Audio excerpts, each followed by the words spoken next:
اپوزیشن غړی د عوامي نېشنل پارټۍ سینیور رهنما او ام پی ای محترم نثار باز صاحب ملګری شوی دی. باز صاحب ډېره مننه چې راته وخت مو راکړو، هرکلی درته وایو. ډیره مهرباني، ډیره مننه ستاسو هم چې زموږ غږ مو واخیست. خوشحاله شئ. د ان اف سی وارډ لپاره چې د نو میټینګ وشو، وزیر اعلی سن، وزیر اعلی خیبر پښتونخوا، دارنګې وفاقي د خزانې وزیر، صوبایي وزرای د خزانه، ټول پکې شریک شو. ډېرې خبرې وشوې، اووه کمیټیانې هم جوړې شوې، بیا داسې خبرې روانې شوې چې ګنې دا ځل به د ان اف سی وارډ وشي او موږ ته به ډېر څه میلاو شي. داسې خبره د ښکارېږي. تاسو څه وایئ چې ګنې واقعي خبره دغې ته روانه ده چې څه نه څه به میلاو شي که نه داسې ډېره تمه به نه ساتو؟ ډیره مننه. وحید خان داسې ده چې دا ښه خبره ده چې د ان اف سی وارډ میټینګ وشولو او په هغې کمیټیانې هم جوړې شولې، چونکې د ټول نه زیات په ان اف سی وارډز کې پښتونخوا سفر شوې ده. بالکل. او دویمه غټه خبره دا ده چې هم ډېر ښه ګام دی چې صوبایي حکومت په دې اړه باندې سنجیده شولو او په دې تېر 2 کالو کې خو موږ فلور اف د هاوس ته هم دا خبره کوله چې تاسې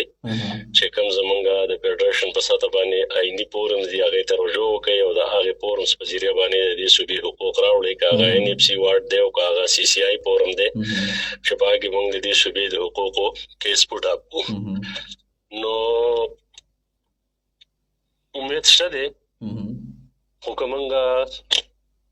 تیر چې کوم زمونږ ټریک ریکارډ دی هغه وګورو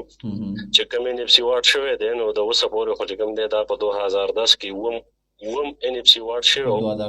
د پاکستان پیپلز پارټۍ او د عوامي نېشنل پارټۍ دلته کولیشن ګورنمنټ او فیډریشن کې هم و. نو د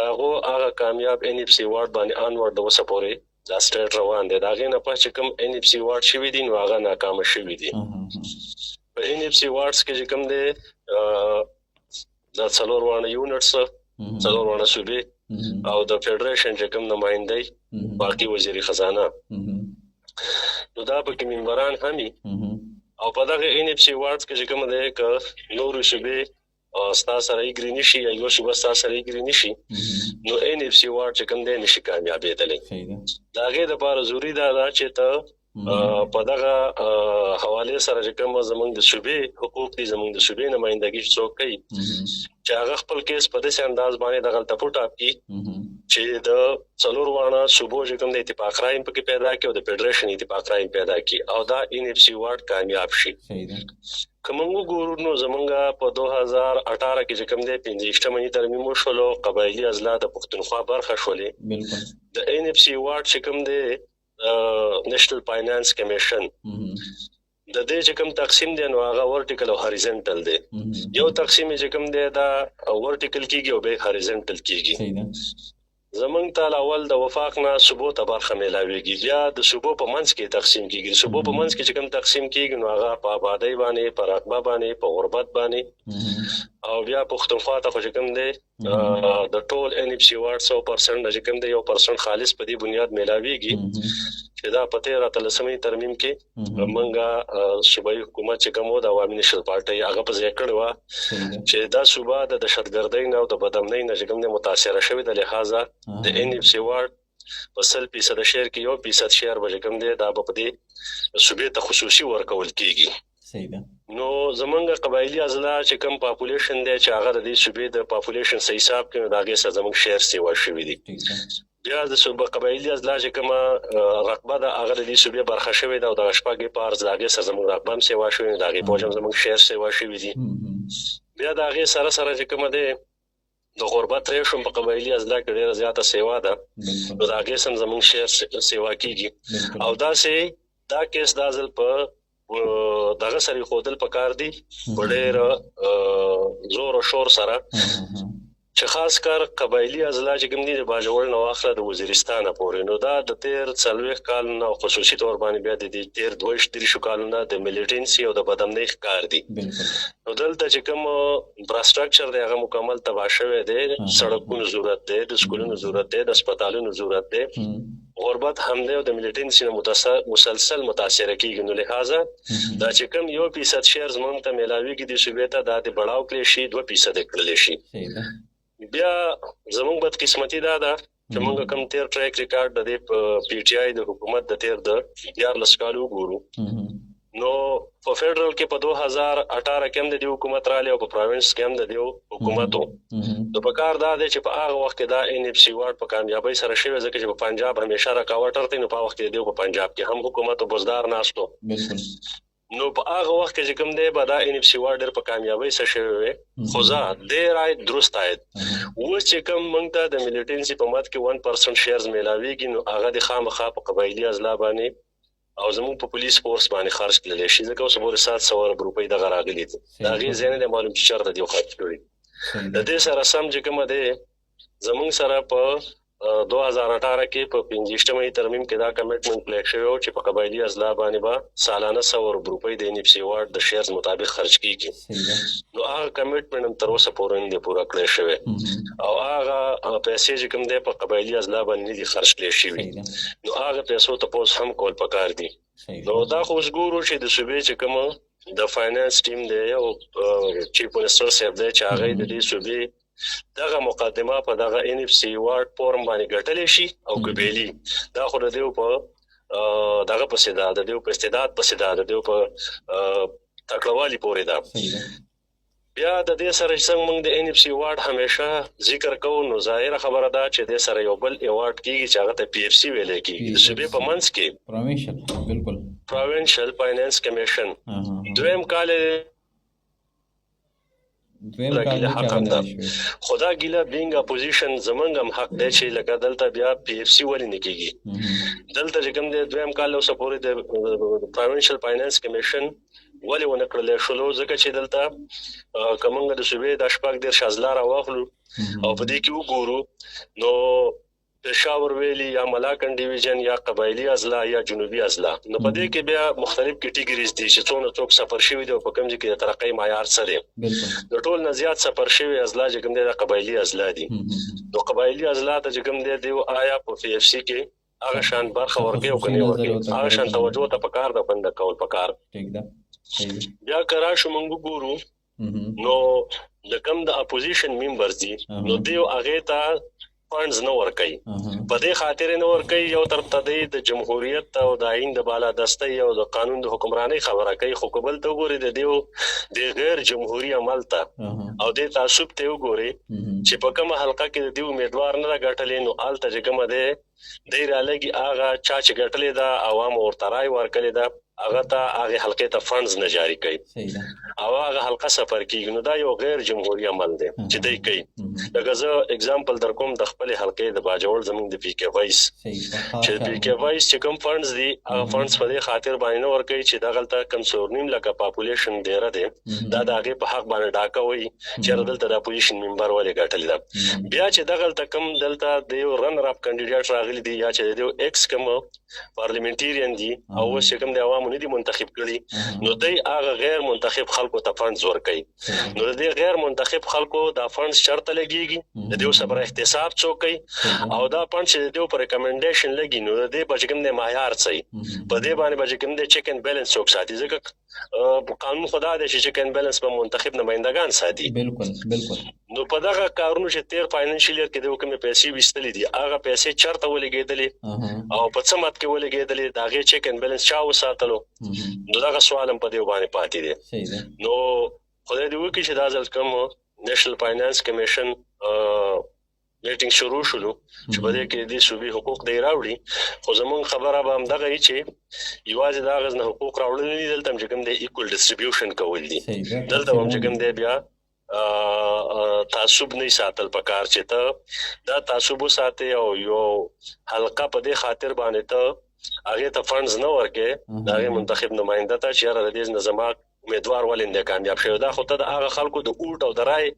توهین کې نو دا توهین خو کوم دی ته یو غیر جمهوریت عمل کې نو ته څنګه ځان ته بیا وایي چې مطلب دا دی چې جمهوریت موضوع کوم دی د پارلیمنت سپریمیسی واړم او پاین باندې عمل درآمد نه کیږي او په قانون باندې عمل درآمد نه کیږي اول په خپل پاین او په قانون عمل درآمد کې د خپل عمل نه ثابته نو ول نو بیا د ایکسپیکټیشن ساتي صحیح ده باس څنګه تاسو د PFC خبرو کړل زمام دغه پښتنه و تاسو نه چیرې وفاق دا وی چیرې تاسو صوبه کې دنه خپل دغه معاملات ټیک نه چلوي هغلته تقسیم ټیک نه کوئ. وفاق دا وایي چې یاره مونږ د ټرایبل او قبایلي ضلعو ته څه نه څه درکړي دي، تاسو هغه څه کړلې. نو د بجټ سیشن کې چې کوم ریپورټس را مخې ته شوي په هغې کې دا ویل کېدل چې وفاق لخوا چې قبایلو ته څه راغلي دي نو لږ راغلي دي، خو که د هغې 100% دغه کې نو 48% لګېدلي. د ای ډي پي په مد کې چې کومې روپۍ قبایلو ته راغلي 30 ارب روپۍ، په دې کې صرف 26 لګېدلي، 4 ارب پاتې شوي دي. دې نه علاوه ای آی پي مد کې چې راغلي هغه 48 ارب راغلي دي او 24 ارب لګېدلي، 24 ارب پاتې دي. یعنی 28 ارب روپۍ خو تیر کال داسې دي چې هغه قبایلو ته راغلي هم دي خو بیا هم نه دي لګېدلي. چې اوس روپۍ راځي مو لګېږي نه، نو بیا به ورسره څه کوي؟ دا خو د دیو د پرفارمنس ظاهروي چې دی د قبایلي اضلاع سره څومره سنجیده دي یا دی په حکمرانۍ کې څومره سنجیده دي چې د وفاق نه پیسې راشي او هغه دی استعمال نه کوي او د دیو نه بجټ لیب شي. او دا د دیو ټریک ریکارډ دی چې دیو چېرته پوره بجټ یوټیلایز کړی هم نه دی. او بیا خو دا ځل چې کله بجټ پیش کېدلو موږ فلور اف د هاوس دا خبرې کړې وه، دا د ریکارډ برخه ده چې تاسو سرپلس بجټ پیش کړو. نو دا سرپلس بجټ خو چې کوم دی تاسو ته د فیډریشن د وفاق نه خو پیسې راځي او بیا ته وایي چې ما سرپلس بجټ پیش کوم. موږ دا وایو چې تاسو سره سرپلس بجټ نشته، دا صوبه چې کوم دی 1900 ارب روپۍ قرضداري ده. خو دیو دا دعوه کوله چې نه موږ سرپلس بجټ پیش کړو او د قبایلي اضلاع دپاره موږ چې کوم دی 186 ارب روپۍ کېښودې ترقیاتي سکیمونو کې. نو اوسه پورې تاسو کومې روپۍ خرج کړل، کومې روپۍ ولګېدلې؟ او بیا چې کله ته یو طرف ته وایي چې زه سرپلس بجټ پیش کوم او بل طرف ته وایي چې وفاق ته ما څه پیسې نه راکوي. او مطلب یو د عوامو له دوکه ورکې، عوامو له دوکاندي ورکول پکار ده. صوبه چې کوم دی هسې نه چلېږي، تا ته وفاق نه ټیک ټاک پیسې راځي. چې کوم زمونږ نور رایلټیز دي او د بجلی تیل ګیس اوبو چې کومې رایلټیز ورته زمونږ جمع شوي دي هغه هم دې غوښتل پکار دي. او بیا چې کوم دا ما څنګه ذکر وکړ چې د قبایلي اضلاع د پښتونخوا اوس برخه شوې ده او د دې پاپولیشن هم سیوا شوې، رقبه هم سیوا شوې ده او هلته په قبایلي اضلاع کې غربت هم زیات سیوا دی. نو د هغې په مد کې زمونږ شعر سیوا شوي دي. مخکې چې کوم دی موږ ته په 7 ان اف سی وارډ انورډ د عمل روان دی که نه. نو په هغه 7 ان اف سی وارډ چې په 2010 کې شوی په هغه کې زمونږ شیرز مقرر کړی شوي 14.48% هغه موږ ته میلاویږي. حالانکه اوس زمونږ شیرز رسیږي 19.58%. نو دا 19.58% شیرز ان کیس په دې ان اف سی وارډز کې موږ ته میلاو شي، نو دا شیرز بیا دلته چې کوم دی یوټیلایز کول دي، دا په دې قام خرج کول دي، دلته چې کوم دی میګا پروجیکټ شروع کول دي. که موږ وګورو د تعلیم نظام تباه دی، د صحت نظام تباه دی، د سړکونو دی دغه حال دی. او بل طرف ته وګورئ نو دغه پیسې بیا د کرپشن نظر کېږي. ته د یو کال چې کوم میګا سکینډلز دی هغه راواخله، کوستان هغه راواخله، صرف کوستان وګوره بس. د کوهستان خو 40 ارب روپۍ خو مشهور سکینډل دی. خو د هغې نه علاوه چې څونه سکینډلز راغلي دي هغه سکینډلز هم د ریکارډ برخه دي. په دې میډیا باندې به تاسو ګورئ په خپله باندې هم. نو یوازې خو دا نه چې د قومي خزانې لوټ مار ته وکړي، دغه قومي خزانې پیسې چې د ولسونو د ټیکسونو روپۍ دي دا په دې ولس باندې بهتره دی په خیر ښېګړه باندې لګولي. دیو ته به چې کومه دی د دیو په صحت باندې به کوم دی کمپرومایز نه کوي، ته به د صحت معیاري سهولتونه ورکولي. هسپتالونو کې به کوم دی کم کمی د دوایانو نشوالی دی هغه به پوره کوي، د سټاف کمی د سټاف به پوره کوي، په سکولونو کې استادانو کمی د استادان به پوره کوي. داسې چې کومه دی په زمونږ په قبایلي اضلاع کې خو د زراعت د غیوه لاره ده، نو زراعت ته به بیا توجه ورکوي. نو په دې څیزونو باندې بیا کار کول دي. که تاسو ګورئ د کمیونیکیشن لپاره روډ نن سبا ډېر بنیادي او ضروري چیز دی. زمونږ چې کوم دی روډونو ضرورت دی، هغه روډونه به چې کوم دی ته هغه ځایونو ته جوړوي، هغه کلو ته بیا جوړوي چې یو طرف ته هغو ته سهولت میلاو شي او بل طرف ته هغو د مارکیټ ته اکسس وشي، دغه ذمهدار مارکیټ ته اکسس وشي. نو دا څیزونه دي که نه. که تا ته ان اف سی وارډ کې کوم شیرز میلاو شي نو د هغې بیا خرج کول هم دي. هسې نه چې ستا نه بجټ بیا لیب شي، لکه څنګه چې ستاسو ټریک ریکارډ دی مستقل مسلسل چې کوم دی بجټ لیبس کېږي. تاسو اوس ذکر وکړلو دا ما په پلور باندې مې ویلي وو چې تېر ځله د قبایلي اضلاع دپاره چې کوم ای ډي پي وه هغه ای ډي پي دیونه چې کوم دی لیب شوله، او د ای آی پي سکیمز دپاره چې کوم فنډز راغلي هغه فنډز دیونه لیب شولو او هغه هلته استعمال نه کړل شولو. مسله خو د استعمال ده که نه، دا خو استعمالول هم پکار دي. بالکل تاسو ټیک ویله. اوس اخري پوښتنه تاسو نه زما دا ده چې ډېر زیات جماعت اسلامي وګړي دا وایي چې یاره مونږ ډېر زیات کارونه کړي ایم ایم ای په دور کې. عوامي نیشنل پارټي هم لکه ډېر پراوډلی دا وایي چې یاره مونږ ډېر زیات کارونه کړي، زمونږ دومره څوک کارونه دي وکړي. دغه خلکو ته دا روپۍ څنګه میلاوې دی چې دا دومره کارونه یې کول؟ ایم ایم ای په دور کې روپۍ څنګه صوبې ته راتللې، د ای ان پي په دور کې روپۍ څنګه صوبې ته راتللې، هغه روپۍ اوس ولې نه راځي؟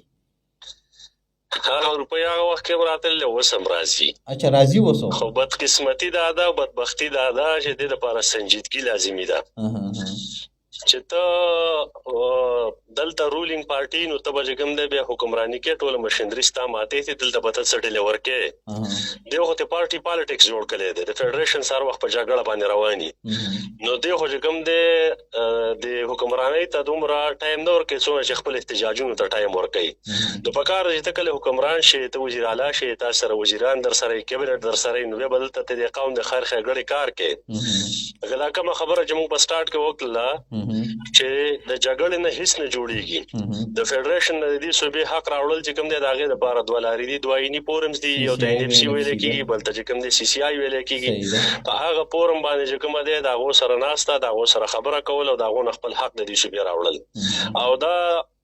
نه په دې قام باندې څه احسان دی او نه د فیډریشن په موږ باندې چې کوم دی په دې صوبه څه احسان کوي دا زموږ حق دی د خپل حق تپوس کول او د هغې دپاره لیګل فایټ کول د هغې دپاره سنجیدګي ضروري ده او لازمي ده نو دی وایي چې لکه موږ ته پیسې نه میلاویږي پیسې میلاویږي دا چې کومې دی یادوي دا 3.5 اربه روپۍ نو دا زمونږ وفاق ته لایبیلیټیز جمع شوي دي هغه لایبیلیټیز هم راوړل پکار دي چې هغه هم ترې راوړلی شي چې کله بجټ فیس کیږي د فیډریشن په ساته باندې نو په هغه بجټ کې د هرې صوبې خپل خپل شیرز یا هغه شیرز هغو ته چې کوم دی ورکول کیږي